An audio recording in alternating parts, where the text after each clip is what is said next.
Hey guys, this is a video I shot the other day. I went to work, sitting in the parking lot just going through some emails, and this vehicle parked right in front of me.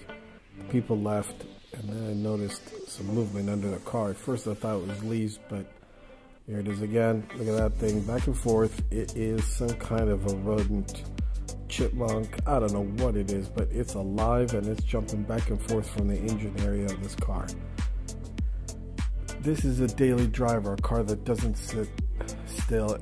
You know, I used to think that wiring harness damage only happened with rodents that, you know, attacked cars that are sitting in a field abandoned for years.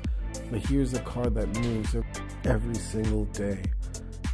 This is just proof that these rodents can get into these cars, destroy the wiring, and cause catastrophic damage.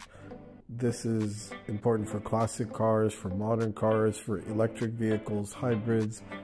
All of them are susceptible to this problem.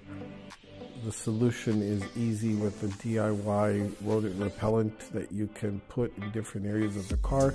I'll link the video below so you can watch that.